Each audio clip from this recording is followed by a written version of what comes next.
Hello, my name is Kelly Taylor, and this is my first video for Pink Fresh Studios.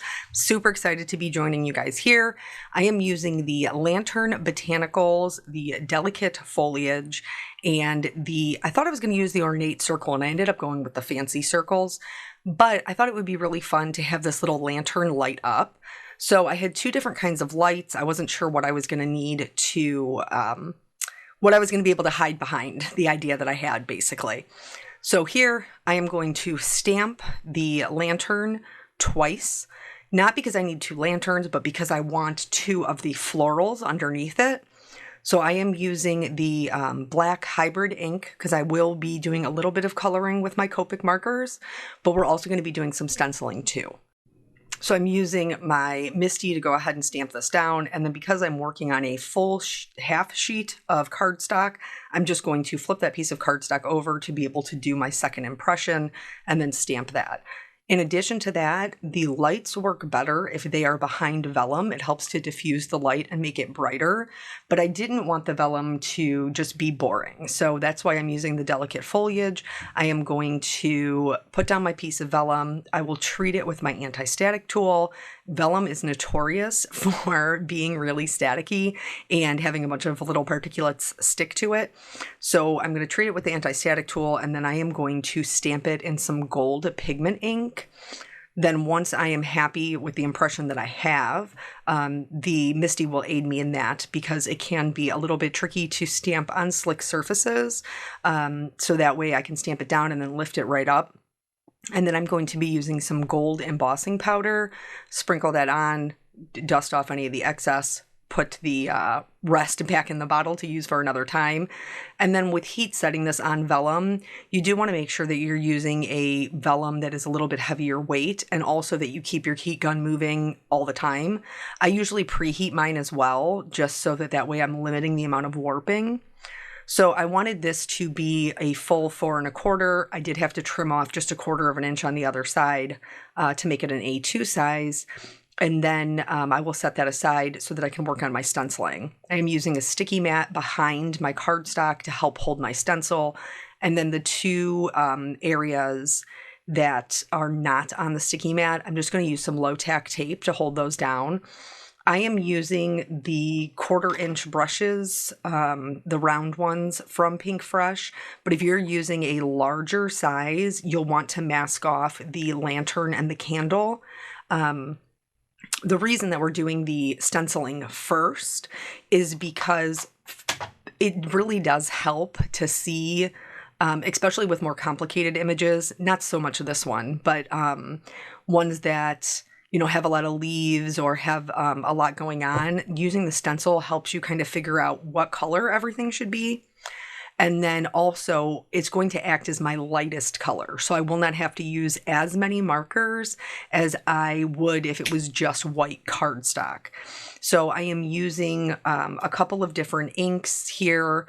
I'm just going to use pretty much 2 colors per item that we're ink blending. So for the leaves, I believe I used Meadow and Emerald City. I'll have to double check that, but all of the things will be linked below. So then when I go in with the darker color, I am just going to hit kind of the bottom of the leaves where they're attaching to the stem, just for a little bit of a color gradient. For the larger flowers and the candle, I am going to be using the purple. The Candy Hearts is I'm not even really a purple person, honestly, but I'm really super drawn to that particular color. And then I will use just a slightly lighter purple from that ink cube pack. I will go in and put those down. Again, if you're using a bigger brush, you want to make sure that you are using tape to kind of mark off the lantern. And then we'll do the same thing, adding just a little bit of shading more towards the bottom where they're connecting to the leaf or the stem. And then for the little teeny tiny buds, I chose to go with pink. Really, like for the color combination, I knew that I wanted to color my lantern gold, and that is why I am not using any colors for the stenciling for the lantern, because I will do all of that with markers. Just because then I can control kind of where the shadows go and everything else. For the little flame of the candle, I'm going to use just the palest yellow. And here I noticed that my stencil was just a little bit off from the candle.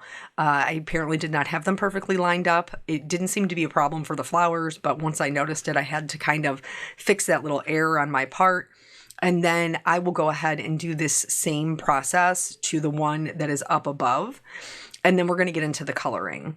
So this image, the way that it's colored now, there's nothing wrong with it. But because I know I'm going to go in with much bolder colors for my lantern, I want them to be kind of in the same tone, so that these don't look underwhelming and the lantern, is really super dimensional.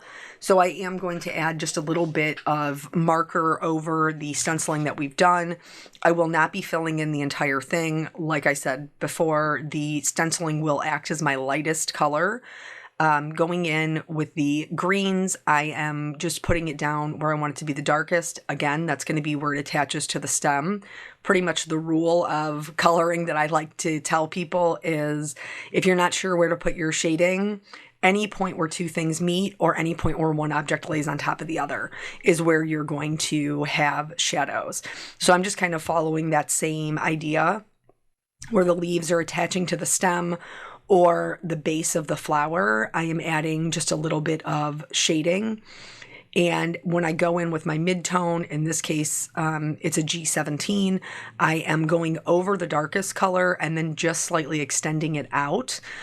This is more area than I would normally leave open, but that's because I already have my lightest color down in the ways of the stenciling. So we're just going to blend that out with the lightest color, leaving the highlight portion, which is the stenciled color. And this is really fast, easy, comes together really quickly. This image is it's a great one to practice your leaves on because you get to do it over and over again. So if you're maybe new to coloring or, this is something that you're still trying to gain a skill in, images like this are great. For the candle, I'm really just going to be adding shading kind of down to the bottom where it would be tucked into the lantern. And then the same thing with the flowers. I will be adding the shading at the bottom, but these are drawn so that the tops are a bit wavy.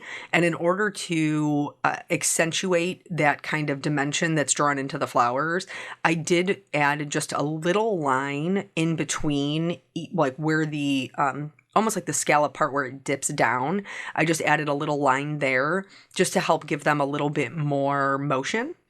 For the little teeny tiny buds, there really isn't, I'm sure 3 colors is absolutely overkill, but I did want them to be a bit bolder in color. Looking back, I probably should have went a bit darker with my stenciled color, but we live and we learn, and so that's okay. So once those are done, we're going to color this particular lantern gold.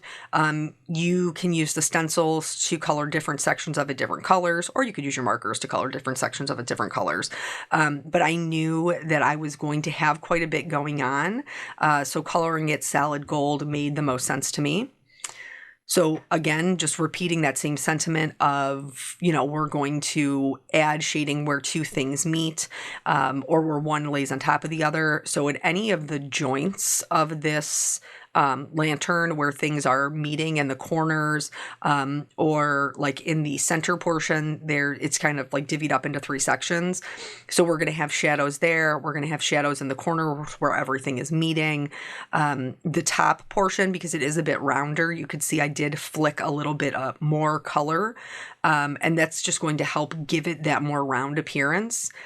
We don't have a ton of area to color here, especially as we move towards the bottom, but how you get your dimension is through your shadows and your highlights. I am going to color this lantern as if I was just stamping it, in case you are a person who wants to do that. Like you just want to have a clean and simple card and you're just going to stamp it and color it, or stamp it and stencil it.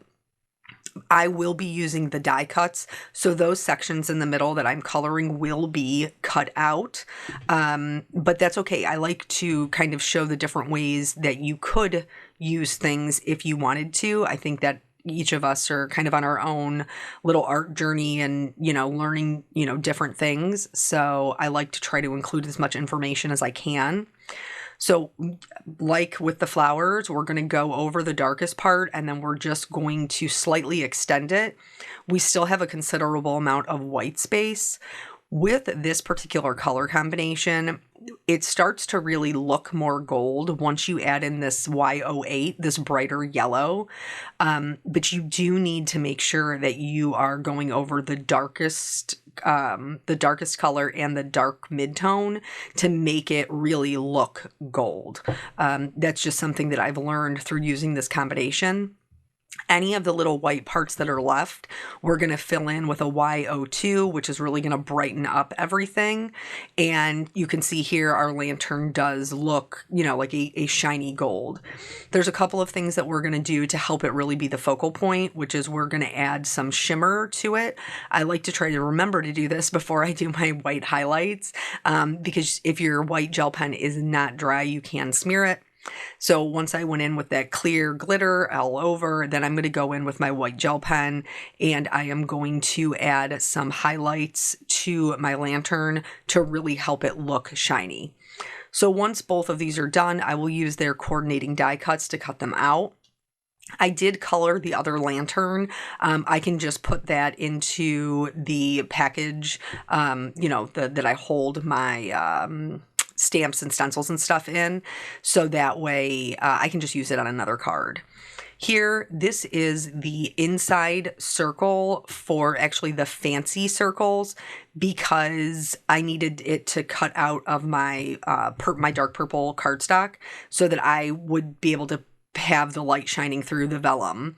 So I thought I was going to use the ornate circle. It really actually ended up being too ornate, honestly. It was a bit too busy. So I switched to the fancy circles and I used some gold glitter paper for that. Then I will use that same inside circle die cut that I used for the dark purple cardstock to cut that out so that it is more of a frame. Here, I'm trying to get everything lined up. I ended up using the One Light from Pear Blossom Press. And so once I have everything kind of lined up and I know where it's going to sit, I'm just going to hold that with my finger and I'm going to trace around the base with a pencil. So that way, once I put some dry adhesive on the back of it, I know where exactly to put it back down so that it works for my card design. So here I just have some like rip and tear tape, score tape, whatever it is that you use. I'm just going to peel the backer off of those and then I will put that down onto my card base, making sure that I put the light to the top of the card so that it will shine where the candle is supposed to be. The other thing with the light is you do have to put down enough foam tape to clear it. Even though it's not like a shaker card, you absolutely could do this particular design as a light up shaker. Like we have all the elements for it, but I chose to just do the light. When I am adhering things to a slick surface, your liquid adhesive will work with on acetate or on vellum, but I do find it to be easier and a better hold more immediately to use a dry adhesive. So I'm just going to line that up on one side and then I will use my hand to smooth it over so that everything is laying flat. And then once I have that in place, which is going to create that vellum to diffuse our light, I will then go in with my foam tape all around the middle. There are some foam tapes out there that are extra wide so that they're like doubly thick. I do not have that, so I'm going to go the old school way of using 2 layers of my foam tape. So once I have everything in place, then I just go back through, remove the release paper, and then put down a second layer. That double layer is going to give me enough clearance that it will sit on top of the light and the light then will not interfere with any of the rest of the card design. So just going through and putting that down. Again, this is exactly how you would do a shaker card. So if you chose to put some shaker bits back there, I think that would be super cute. It's just not what I did today. So now I'm going to take this and line it up. If you find that you have a little bit of a hard time lining them up, I would recommend putting some liquid adhesive on top of your foam tape. It gives you just a little bit more wiggle room for when you put it down, so that if that way it isn't perfectly lined up, you can still remove it without ripping your cardstock. And it just, I normally would have done that. I guess I was really excited about the light up aspect and I wasn't paying enough attention. So now that this is done, we're going to build the rest of the card right on top of the card base that we have done now. So the first thing I'm going to put down is the lantern. You could have put this lantern down beforehand and then hid the, like the hanging part of it, hid it underneath that circle. I just glued it down and then trimmed it off because I'm going to have the flowers kind of down into the bottom left and up into the top right. So you're really not going to be able to see that part anyway.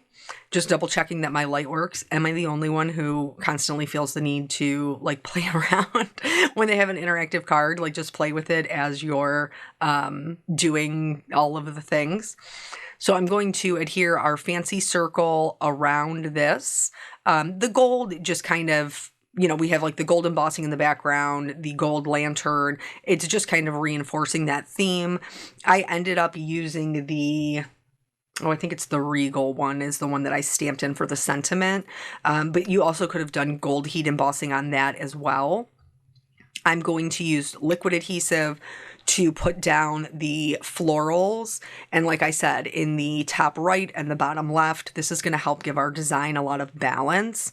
And I didn't add adhesive to every single flower.